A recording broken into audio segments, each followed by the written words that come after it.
Creo que la humanidad no conoce una forma de estar en el género hasta el momento que no sea patriarcal. E inclusive dentro del feminismo hoy hay un grupo grande, creciente de personas que afirma que no deberíamos hablar de género. No sé si conocen esto, se ha llegado hasta aquí ese debate de que el género, digamos, es una invención, inclusive es una lectura interesada, patriarcal del cuerpo, y lo es, ¿no? Porque de la misma forma que la raza, el género es una forma de pensar que una diferencia que es biológica crea una asimetría, o sea, es la base de una asimetría, de una desigualdad, que fundamenta una desigualdad, igual que la raza. Entonces hay un grupo dentro del feminismo decolonial que también dice que, y no solo decolonial, porque ahí tenemos inclusive Judith Butler, que no es parte del movimiento decolonial o del feminismo no blanco, pero una serie de autores que hablan que dicen, que afirman que hablar de género ratifica, consolida un binarismo que no deberíamos trabajar para consolidar. Yo estoy en desacuerdo con eso, porque generar un concepto, una categoría como género, como les expliqué ayer, fue un gran esfuerzo en el pensamiento feminista. O sea, entender que hay algo que no es de la naturaleza, que no es una determinación. El género justamente, ¿no?, nos aparta de un pensamiento, de un cuerpo determinante, de una biología determinante. Por lo tanto, ahí se da un enorme paso. Y si bien es una invención, si bien no es una invención arbitraria, es una categoría construida sobre los cuerpos, para leer los cuerpos, para atribuir un lugar a los cuerpos. Por lo tanto, de cierta forma ejerce una cierta violencia, ¿no?, a todos aquellos que no acatan esta lectura de los cuerpos. De cualquier forma, hablarla nos permite a nosotros hacer una crítica de la desigualdad, hacer una crítica de la jerarquía. Y me remite a una situación en la que se ve esto mucho más fácilmente en esa discusión. No sé si, quizás, si no lo han visto, en algún momento les llegará esa crítica, que no hablemos de género, porque género es como una categoría medio deslavada, medio apolítica, o sea, que estabiliza una creencia que en realidad ha hecho ya mucho daño. Entonces, eso está dando vueltas por ahí. He recibido críticas de ese grupo de autoras, por ejemplo, el grupo de Glefas, no sé si conocen, de feminismo crítico, de feminismo no blanco, de feminismo latinoamericano. No somos amigas, pero siempre hay un debate en este sentido de que critican el uso de la palabra género. Yo la uso, y la forma que tengo de contraargumentar contra esa crítica es justamente usando de nuevo la analogía con la raza, que para mí he pensado simultáneamente los dos temas a lo largo del tiempo y me ha sido muy útil, porque tienen una estructura semejante, la raza y el género. Son históricos, son creaciones históricas y son creaciones para la dominación, eso no hay ninguna duda, para la extracción de valor no reconocido, o sea, para la extracción de valor no remunerado. O sea, ambas dos sirven de la misma forma. Los productos y saberes que emanan de ciertos cuerpos, sean los cuerpos racializados como los cuerpos feminizados, son saberes y productos que tienen menos valor, o sea, los cuales se puede apropiarse por medio de una menor remuneración, de un menor reconocimiento, etc. Y eso es el efecto de la raza, y ese es el efecto del género, que son herramientas fundamentales de la dominación. A esto vamos a volver, y si quieren también lo conversamos. Pero cuando Cuando comenzamos en Brasil la lucha por las cuotas, o sea, la lucha por la reserva de cupos para estudiantes negros en la universidad y para el ingreso, para las acciones afirmativas que permitirían a los estudiantes indígenas, porque piensen, por ejemplo, en un país como Brasil, no es que tenga en proporción con la población total una población gigantesca de estudiantes indígenas, de indígenas, porque la proporción en Brasil de indígenas por la población total de la nación es menor que en la Argentina. Es un dato muy raro, porque por eso lo digo, porque en Argentina la proporción de población indígena por los censos es mayor que la población brasilera en términos relativos con la población total. Pero sí tiene una gran diversidad de pueblos, ¿no? Una gran diversidad de lenguas, una gran diversidad de pueblos, eso sí, muy alta, la más alta en todo el continente. Pero son grupos pequeños, se aparece más con la situación colombiana, ¿no?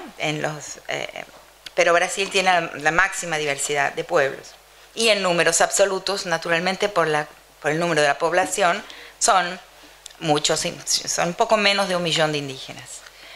Entonces, cuando hicimos la lucha por las acciones afirmativas en la universidad, que es una universidad blanca, después enseñando antropología durante 20 años, después de 20 años de dar clases de antropología, un día después del proceso de las cuotas, se abrió la puerta y por primera vez en mi vida de profesora entró un estudiante indígena, un estudiante terena, que es de una población de Mato Grosso, a mi clase. Y fue un gran impacto.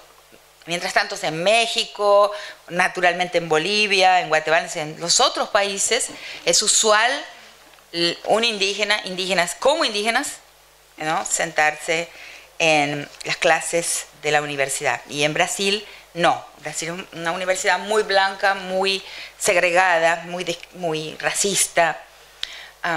Entonces, con ese proceso, que fue un proceso bárbaro, o sea, una página de la historia brasilera, tengo muchísimo orgullo al hablar de eso.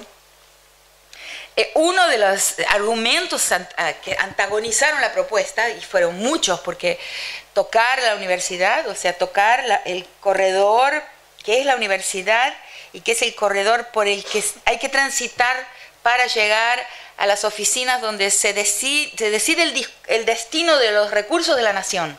Por la universidad se llega, es como un corredor por el que se llega al poder, a la autoridad burocrática, o sea, a las posiciones de las personas que ocupan esas oficinas y toman las decisiones que distribuyen los recursos de la nación entera. Entonces, tocarla realmente hizo saltar a las élites, ¿no?, que son las que se reproducen en el ámbito universitario y aquí también, ¿no? O sea, países, los nuestros, América Latina, en los cuales la raza no está nombrada. O sea, no podemos hablar del tema género sin hablar del tema racismo, no podemos hablar de nuestros temas feministas sin hablar de la cuestión de la raza y del racismo. El feminismo que no habla del racismo es un feminismo, como dije ayer, blanco, institucional, acomodado, eurocéntrico, que no se sitúa en nuestro horizonte, que no se sitúa en nuestro medio, que no se sitúa donde realmente estamos, que no mira alrededor de nuestra realidad como ella es, que piensa que está en Europa, que piensa que es posible pensar las cuestiones de la mujer como si no estuviéramos aquí, y no es posible. Yo no lo creo. Entonces,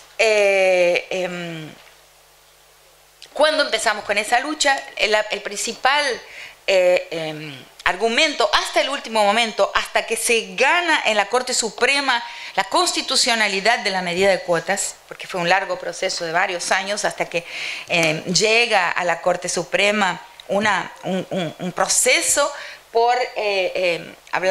diciendo que esta propuesta es una sigla en portugués, hiere el precepto constitucional. No es la misma proceso por anticonstitucionalidad, es una de otro tipo, pero que es precepto que hiere el principio constitucional de igualdad, ¿no? Y el argumento final, después de muchísimos argumentos intentando bloquear esta medida, fuimos derrumbándolos todos, el último es que no se debe nombrar la raza en la ley, que es el equivalente al decir que no deberíamos hablar de género. O sea, no debemos hablar de raza porque hablar de raza consolida una invención que sirve para discriminar. Entonces, ese es un tema muy interesante que sirve para entender por qué algunas categorías que han sido inventadas para la discriminación, que han sido inventadas para la exclusión, para la expropiación, tenemos que nombrarlas, porque si no, no podemos realizar las luchas contra aquellos que producen. Es una trampa, claro que lo es, ¿no? Pero es una trampa indispensable por la que es necesario pasar para después abolir. No se puede no nombrar para que no exista, porque al no nombrar justamente existe. Esa ha sido la estrategia de nuestras élites se dice en portugués, por eso me sale el acento del contrario, han sido las estrategias de nuestras élites siempre, no nombrar, porque al nombrar aparece, ¿no?, la cuestión. Las cuestiones no nombradas son cuestiones que las élites han todo el tiempo administrado muy bien. Pero el trabajo de los derechos humanos, es un trabajo nominativo. O sea, todos los avances de los derechos humanos han sido avances en los nombres, o sea, en la lista de nombres del sufrimiento humano. O sea, en el descubrimiento y la formulación de nombres para aquello que no debería estar ahí. Si observan el proceso, por ejemplo, violencia, hace muy poco tiempo no se hablaba de la violencia contra las mujeres, ¿no? No se nombraba qué era aquello de una mujer aparecer con un ojo violeta. ¿Qué es eso? O sea, bueno, parte de la costumbre, parte de lo... Bueno, es algo que existe, se fue nombrando. Hasta que se nombra, por ejemplo, la violencia psicológica. Es una cosa de una altísima sofisticación que pasó hace muy poco tiempo, ¿no? Que es algo, como decíamos ayer, el aire que respiramos, o sea... toda la vida, el cotidiano, esa violencia que coloca a cada persona en su lugar y que impide a esa persona salir del lugar donde el ojo público la coloca y reproduce esa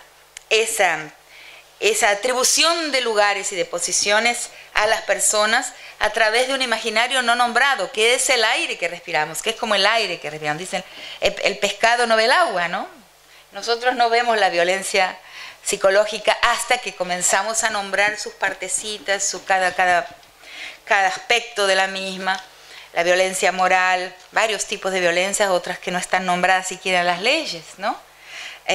Una que descubrí recientemente, la ley María da Peña en Brasil, nombra muchísimos tipos de violencia. La Convención de Belén de Pará, ¿no?, también nombra hasta la violencia financiera, una violencia que no está nombrada, pero sin embargo es absolutamente omnipresente en las sociedades de América Latina, es la violencia alimentar, donde mujeres y hombres, hijos varones, hijas mujeres en situación de violencia no comen lo mismo. O sea, donde el primer plato es para el marido, el primer plato es para los hijos varones, y si no hay más, son los que comen carne o son los que comen más carne. Entonces, esa es una violencia material, no nombrada en ninguna de las leyes que conozco, por lo menos, pero es también una violencia simbólica, es una manera de clasificar valor, es una manera de atribuir valor diferencial a las personas por género. Entonces, nombrar. Entonces, si no nombramos el género, mi contraargumento contra esa posición, aunque le encuentro sentido, encuentro su razón, pero al mismo tiempo que si no nombrábamos la raza, no podíamos hacer medidas de acciones afirmativas, de discriminación positiva, ¿no? Porque como dice los manuales de las Naciones Unidas de los derechos humanos, existe para corregir la discriminación que reproduce la desigualdad en la historia, es necesario producir una discriminación de sentido contrario. Esa discriminación de sentido contrario se llama discriminación positiva, o sea, discriminar positivamente a aquellos que han sufrido una discriminación negativa anteriormente, y de esa forma, mediante los derechos humanos, mediante las políticas públicas, ir produciendo equidad, o sea, ir corrigiendo, ¿no?, las desventajas, ¿no?, existentes. Entonces tenemos que nombrar el género, ¿no? En mi vocabulario es sinónimo de patriarcado, es un sistema de desigualdad, es un sistema en el que por su biología las mujeres son colocadas en una determinada posición de subordinación y tiene, como contaba ayer cuando relataba esta casi universalidad, esta universalidad del mito que relata la subordinación femenina, la dominación de las mujeres en un tiempo arcaico, en una profundidad temporal muy grande, debe estar relatando una primera guerra, un primer conflicto, una primera acto de fuerza, ¿no?, de los machos de aquella horda inicial, ¿no?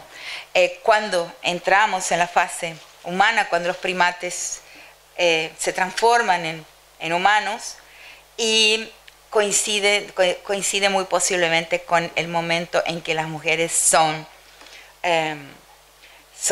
disciplinadas y capturadas y confinadas bajo la regla masculina.